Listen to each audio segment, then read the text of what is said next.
आज की इस क्लास में हम शिक्षक भर्ती स्पेशल पर्यावरण अध्ययन के टॉप 20 क्वेश्चन पढ़ेंगे, जहां से आपको एग्जाम में प्रश्न देखने को अवश्य मिलेंगे। इसलिए आप सभी से रिक्वेस्ट है इस वीडियो को आप सभी कंप्लीट देखें और 20 में से जो आपका स्कोर रहता है वो आप हमें कमेंट करें।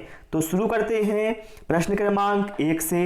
मलखंभ को मध्य प्रदेश का राज्य खेल कब घोषित किया गया? ऑप्शन ए वर्ष 2011 में, ऑप्शन बी वर्ष 2012 में, ऑप्शन सी वर्ष 2013 में या फिर ऑप्शन डी वर्ष 2014 में। करेक्ट आंसर ऑप्शन सी के साथ जाएगा। साथियों, मलखंभ भारत के प्राचीन खेलों में से एक है जिसे 10 अप्रैल 2013 को मध्य प्रदेश का राजकीय खेल घोषित किया गया। ठीक है, चलिए प्रश्न क्रमांक 2 पर आते हैं। चट्टानों की आयु ज्ञात करने के लिए किस विधि का प्रयोग किया जाता है? ऑप्शन ए कार्बन डेटिंग विधि, ऑप्शन बी यूरेनियम डेटिंग विधि, ऑप्शन सी वार्षिक वलय गणना विधि या फिर ऑप्शन डी इनमें से कोई नहीं। करेक्ट आंसर ऑप्शन बी के साथ जाएगा। चट्टानों की आयु ज्ञात करने के लिए यूरेनियम डेटिंग विधि का यूज किया जाता है। यदि आपसे पूछा जाए जीवाश्मों की आयु कैसे ज्ञात की जाती है तो बताइएगा कार्बन डेटिंग विधि से, और पेड़ों की आयु ज्ञात करने के लिए वार्षिक वलय गणना विधि प्रयोग की जाती है।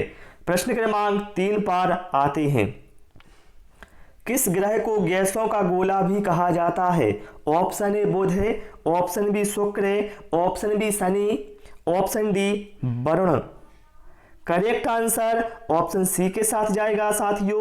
साथियों शनि ग्रह को गैसों का गोला भी कहा जाता है और काला ग्रह भी कहा जाता है। यदि आपसे पूछा जाए किस ग्रह के चारों ओर वलय पाए जाते हैं तो बताइएगा शनि ग्रह। पूछा जाए सौरमंडल का सबसे छोटा ग्रह और सूर्य के सबसे नजदीक ग्रह कौन सा है तो बताइएगा बुध है। सबसे चमकीला ग्रह कौन सा है? बताइएगा शुक्र। हरा ग्रह किसे कहा जाता है? बताइएगा वरुण को। ठीक है, ये सारे पॉइंट भाई कॉपी में नोट करते जाओ, यहां से एग्जाम में क्वेश्चन आने वाले हैं। इनमें से कौन सा मध्य प्रदेश का लोक नृत्य है? Option A Yakshagana, option B Matki, option C Bharatanatyam या फिर option D Ghoomar. Correct answer साथियों यहां पर ऑप्शन बी के साथ जाएगा। साथियों, मध्य प्रदेश का लोक नृत्य मटकी है। यदि आपसे पूछा जाए यक्षगान कहाँ का है तो बताइएगा कर्नाटक का, भरतनाट्यम कहाँ का है बताइएगा तमिलनाडु का, और घूमर कहाँ का है? राजस्थान का। ठीक है, और आप सभी से भैया रिक्वेस्ट है, इतनी मैं मेहनत कर रहा हूं आप लोगों के लिए, आप वीडियो को लाइक और शेयर कर सकते हैं, बिल्कुल भाई फ्री है। ठीक है, प्रश्न क्रमांक 5 में कहा गया है विश्व की सबसे लंबी पर्वत श्रृंखला एंडीज कहाँ स्थित है? Option A Asia, option B उत्तरी अमेरिका, ऑप्शन सी अफ्रीका या फिर ऑप्शन डी दक्षिणी America. Correct answer option D के साथ जाएगा। साथियों, यहां से 2 क्वेश्चन बन जाते हैं। पहला प्रश्न ये बना कि विश्व की सबसे लंबी पर्वत श्रृंखला कौन सी है तो बताइएगा एंडीज, और भैया कहाँ स्थित है तो दक्षिणी अमेरिका में। क्लियर ना? चलिए भाई, इसके बाद आते हैं हम प्रश्न क्रमांक 6 पर। मध्य प्रदेश में प्रोजेक्ट टाइगर WWF ने कब शुरू किया? ऑप्शन ए 1969 में, ऑप्शन बी 1989 में, ऑप्शन सी 1973 में या फिर ऑप्शन डी वर्ष 2000 में। यहां पर करेक्ट आंसर हमारा ऑप्शन सी के साथ जाएगा। साथियों, WWF के द्वारा मध्य प्रदेश में जो प्रोजेक्ट टाइगर है यह वर्ष 1973 में शुरू किया गया। यदि आपसे पूछा जाए भारत में टाइगर प्रोजेक्ट का जन्मदाता किसे माना जाता है तो बताइएगा कैलाश सांखलिया को। ठीक है, कई बार एग्जाम में पूछा गया क्वेश्चन है। प्रश्न क्रमांक 7, तिलचट्टा किस वर्ग में आता है? ऑप्शन ए सर्वाहारी, ऑप्शन बी मांसाहारी, ऑप्शन सी शाकाहारी या फिर ऑप्शन डी अपघटनकर्ता। साथियों, इस क्वेश्चन में बहुत सारे छात्रों को कंफ्यूजन होता है, लेकिन हमेशा आप लोग एक बात ध्यान रखना, जो तिलचट्टा है मेरे भाई यह सर्वाहारी वर्ग में आता है। ठीक है, सर्वाहारी वर्ग में आता है। और यदि आपसे पूछा जाए तिलचट्टा का जो श्वसन अंग है वो क्या होता है, तो बताइएगा ट्रेकिया इसका श्वसन अंग होता है। ठीक है, चलिए प्रश्न क्रमांक 8 पर आते हैं। सौरमंडल का सबसे ऊंचा पर्वत कौन सा है? Option A Drakensberg, option B Nix Olympica, option C Olympus Mons या फिर ऑप्शन डी माउंट एवरेस्ट। यहां पर करेक्ट आंसर साथियों हमारा ऑप्शन बी के साथ जाएगा। सौरमंडल का सबसे ऊंचा जो पर्वत है साथियों वो है नेक्स ओलंपिया। ठीक है, जो कि साथियों मंगल ग्रह पर है। यह माउंट एवरेस्ट से लगभग 3 गुना ऊंचा है। ठीक है, यदि आपसे पूछा जाए कि विश्व की सबसे ऊंची चोटी कौन सी है, तो बताइएगा माउंट एवरेस्ट है, जो कि नेपाल हिमालय की सबसे ऊंची चोटी है। ठीक है, चलिए प्रश्न क्रमांक 9 पर आते हैं। मध्य प्रदेश में दूसरी सबसे लंबी नदी कौन सी है? Option A Chambal, option B Son, option C Narmada, option D Swarna. Correct answer option A के साथ जाएगा। साथियों मध्य प्रदेश में दूसरी सबसे लंबी नदी है चंबल नदी, जिसका प्राचीन नाम चरमावती था। यदि आपसे पूछा जाए सबसे बड़ी नदी कौन सी है एमपी की, तो बताइएगा नर्मदा। ठीक है, चलिए प्रश्न क्रमांक 10 पर आते हैं। किन भूकंप तरंगों को अनुदैर्ध्य तरंगें कहा जाता है? ऑप्शन ए पी तरंगें, ऑप्शन बी एस तरंगें, ऑप्शन सी एल तरंगें या फिर ऑप्शन डी इनमें से कोई नहीं। साथियों यहां पर जो करेक्ट आंसर है वो ऑप्शन ए के साथ जाएगा। साथियों पी तरंगें या कहा जाए प्राइमरी तरंगें, ये साथियों ठोस और द्रव दोनों में क्या है चल सकती हैं साथियों, इसलिए साथियों इन्हें अनुदैर्ध्य तरंगें कहा जाता है। यदि आपसे पूछा जाए अनुप्रस्थ तरंग किसे कहा जाता है, तो बताइएगा एस तरंगों को। ठीक है, चलिए प्रश्न क्रमांक 11 पर आते हैं। कौन सा पक्षी उड़ नहीं सकता? ऑप्शन ए गौरैया, option B hummingbird, option C चमगादड़ या फिर ऑप्शन डी शुतुरमुर्ग।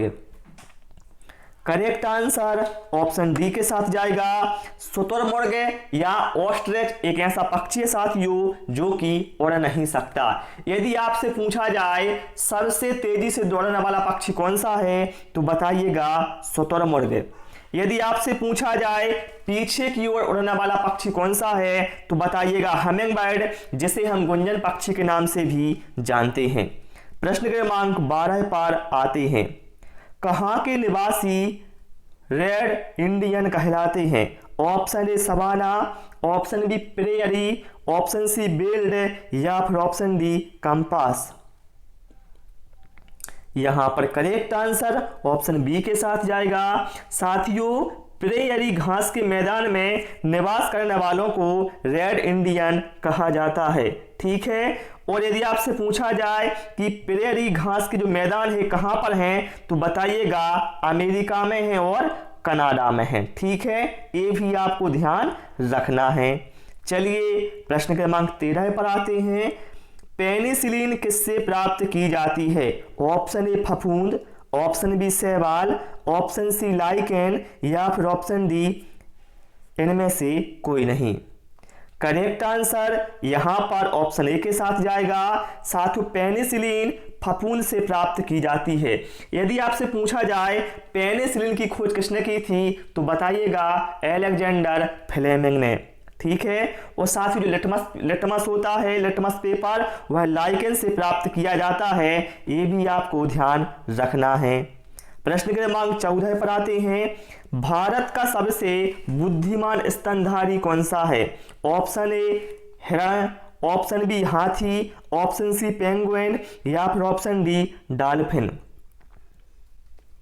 करेक्ट आंसर ऑप्शन डी के साथ जाएगा। साथियों डॉल्फिन पृथ्वी पर सबसे बुद्धिमान स्तनधारी है। यदि आपसे पूछा जाए भारत का राष्ट्रीय जलीय जीव कौन सा है, तो बताइएगा डॉल्फिन। ठीक है, ये भी एग्जाम में पूछा गया क्वेश्चन है। चलिए प्रश्न क्रमांक 15 पर आते हैं। सबसे धीमी धड़कन किस जीव की होती है? ऑप्शन ए छछूंदर, ऑप्शन बी घोड़ा, ऑप्शन सी ऊंट या फिर option D blue whale. Correct answer option D के साथ जाएगा। साथियों, ब्लू व्हेल की धड़कन सबसे धीमी होती है। यदि आपसे पूछा जाए कि किस जानवर के दूध से दही नहीं जमता है, तो बताइएगा ऊंट, जिसे हम रेगिस्तान का जहाज भी कहते हैं। ठीक है साथियों, इसके बाद प्रश्न क्रमांक 16 पर आते हैं। गरीबों की लकड़ी किसे कहा जाता है? Option A jute, option B बबूल, ऑप्शन सी बांस या फिर ऑप्शन डी शीशम। करेक्ट आंसर यहां पर ऑप्शन सी के साथ जाएगा। साथियों, गरीबों की लकड़ी बांस को कहा जाता है। ठीक है, यदि आपसे पूछा जाए कौन सा जो पौधा है वो तेजी से वृद्धि करता है, तो बताइएगा बांस। ठीक है, और साथियों बांस एक घास का प्रकार है, ये भी आपको ध्यान रखना है। ओके, चलिए प्रश्न क्रमांक 17 पर आते हैं।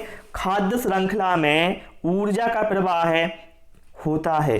ऑप्शन ए एक दिशीय, ऑप्शन बी द्विदिशीय, ऑप्शन सी बहुदिशीय या फिर ऑप्शन डी इनमें से कोई नहीं। मेरे भैया, खाद्य श्रृंखला में जो ऊर्जा का प्रवाह है वह हमेशा एक दिशीय होता है, एक निश्चित दिशा में ही होता है। ठीक है, जैसे यदि मैं आपको एग्जांपल बताऊं, जैसे भैया घास है, तो घास कौन खाएगा? टिड्डा खाएगा ना। टिड्डे को कौन खाएगा? मेढक खाएगा। मेढक को कौन खाएगा? सर्प खाएगा। ऐसा नहीं है कि सर्प को मेढक खा ले, एक निश्चित दिशा में इसमें साथियों ऊर्जा का प्रवाह होता है। ठीक है, चलिए प्रश्न क्रमांक 18 पर आते हैं। नीलगिरी पर्वतमाला किस राज्य में स्थित है? Option A Tamil Nadu, option B Orissa, option C Maharashtra या फिर option D Andhra Pradesh. Correct answer option A के साथ जाएगा। नीलगिरी पर्वतमाला साथियों तमिलनाडु राज्य में स्थित है। यदि आपसे पूछा जाए नीलगिरी पर्वतमाला की जो सर्वोच्च चोटी है वो कौन सी है, तो बताइएगा डोडा बेट्टा। ठीक है, प्रश्न क्रमांक 19। सूरज नहर किन दो सागरों को मिलाती है? भूमध्य सागर और लाल सागर को, अरब सागर और काला सागर को, काला सागर और लाल सागर को या फिर ऑप्शन डी हिंद महासागर और लाल सागर को। तो भैया मेरे यहाँ पर करेक्ट आंसर ऑप्शन ए के साथ जाएगा। साथियों, सूरज नहर भूमध्य सागर और लाल सागर इन दोनों को मिलाती है। प्रश्न क्रमांक 20 पर आते हैं। ग्रांड ट्रंक रोड अर्थात जीटी रोड का जो निर्माण है किसने करवाया था? Option A Akbar, option B Sher Shah Suri, option C Humayun या फिर ऑप्शन डी शाहजहां। साथियों, भारत की सबसे लंबी सड़क जीटी रोड, इसका निर्माण साथियों शेरशाह सूरी ने करवाया था। ठीक है, तो प्यारे साथियों आज इस क्लास में इतना ही। वीडियो कैसा लगा, पसंद आया हो तो भैया लाइक और शेयर करें और अपना स्कोर कमेंट बॉक्स में बताएं। Thanks for watching this video.